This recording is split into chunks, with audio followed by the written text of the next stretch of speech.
السلام علیکم ورحمۃ اللہ وبرکاتہ۔ امید ہے کہ آپ سبھی دوست اور احباب خیر و عافیت کے ساتھ ہوں گے۔ دوستوں، پچھلی ویڈیو میں ہم نے آپ لوگ کو یہ بتایا تھا کہ اگر کسی شخص نے ناپاکی کی حالت میں بھول کر کے بھی نماز پڑھ لی ہے تو اس کو جب بھی یاد آئے گا کہ میں نے ناپاکی کی حالت میں نماز پڑھی تھی تو اس کو نماز دہرانی ہوگی اور لوٹانی ہوگی۔ ہو سکتا ہے کہ آپ لوگ کے ذہن میں یہاں پر یہ سوال پیدا ہو کہ بھول چوک تو اسلام کے اندر معاف ہے، اور وہ نماز جو میں نے پڑھی تھی ناپاکی کی حالت میں تو میں نے بھول کر پڑھی تھی، تو اس نماز کو لوٹانے کا حکم کیوں دیا جا رہا ہے؟ بھول چوک تو اسلام کے اندر معاف ہے نا، تو لوٹانے کے حکم کا کیا مطلب؟ دیکھیے، اس کا جواب یہ ہے کہ بھول چوک اسلام کے اندر معاف ہے، لیکن بھول چوک کی وجہ سے جو واجب کام آپ سے چھوٹا ہے وہ معاف نہیں ہے۔ مثال کے طور پر آپ فجر میں اٹھ نہیں سکے کسی وجہ سے، صبح 8-9 بجے آپ کی آنکھ کھلتی ہے، آپ ارادہ کرتے ہیں کہ ابھی آپ فجر کی نماز پڑھ لیں گے، لیکن آپ کے ذہن سے بات نکل جاتی ہے اور آپ بھول جاتے ہیں نماز پڑھنا۔ ظہر یا عصر کے وقت آپ کو یاد آتا ہے کہ آپ کی فجر کی نماز چھوٹی ہوئی ہے، تو کیا آپ اس فجر کی نماز کو نہیں پڑھیں گے اور یہ کہیں گے کہ میں نے جان بوجھ کے تھوڑا نہ چھوڑی تھی، وہ تو مجھ سے بھولے سے چھوٹ گئی ہے، لہذا میں اس نماز کو نہیں پڑھوں گا؟ تو ظاہر سی بات ہے کہ آپ یہ نہیں کہیں گے کہ میں نے جو ہے جان بوجھ کر نہیں چھوڑی ہے، بھولے سے چھوٹ گئی تھی لہذا میں نہیں پڑھوں گا کیونکہ بھول چوک اسلام کے اندر معاف ہے۔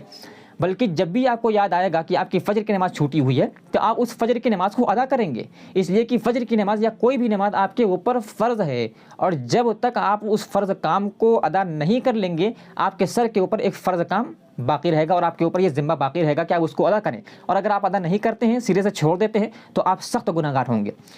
علامہ ابن قیم رحمہ اللہ نے اپنی کتاب اعلام الموقعین کے اندر یہ قاعدہ بیان کیا ہے کہ نسیان ترک المعمول لا یکون عذرا فی سقوطہ۔ علامہ ابن تیمیہ رحمہ اللہ نے یہی قاعدہ اپنے الفاظ میں بیان کیا ہے اپنی کتاب مجموع الفتاوی جلد 22 صفحہ نمبر 99 پر۔ الفاظ مختلف ہیں، جو الفاظ ہم نے نقل کیے ہیں یہ الفاظ ابن قیم رحمہ اللہ کی ہیں۔ قاعدہ یہ ہے کہ نسیان ترک المعمول لا یکون عذرا فی سقوطہ اور دون المنہیات، ٹھیک، کہ اگر اللہ تعالی نے آپ کو کسی واجب کام کے کرنے کا حکم دیا ہے اور آپ اس واجب کام کو کرنا بھول جاتے ہیں، تو آپ کے بھول جانے کی وجہ سے وہ واجب کام آپ کے سر کے اوپر سے ختم نہیں ہو جائے گا، بلکہ جب بھی آپ کو یاد آئے گا کہ آپ کے اوپر فلاں کام واجب تھا اور آپ اس کام کو کرنا بھول گئے ہیں، تو جب بھی آپ کو یاد آئے گا اس واجب کام کو آپ کو کرنا ہی پڑے گا۔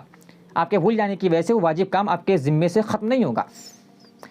لہذا ناپاک شخص کے لیے نماز پڑھنے سے پہلے غسل جنابت کرنا واجب ہے۔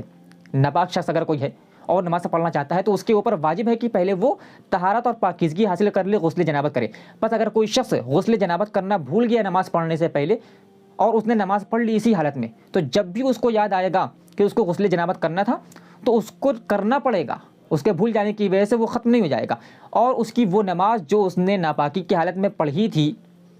تو چونکہ وہ قبول نہیں ہوئی اس کے ناپاک ہونے کی وجہ سے، لہذا اس کو وہ نماز بھی پھر سے دہرانی ہوگی۔ جب تک کہ وہ اس فرض نماز کو لوٹا نہیں لیتا تو اس کے ذمے ایک فرض کام باقی رہے گا، لہذا اس کو نماز دہرانی پڑے گی۔ والخالق اعلم من خلقہ بکل شیء۔ والسلام علیکم ورحمۃ اللہ وبرکاتہ۔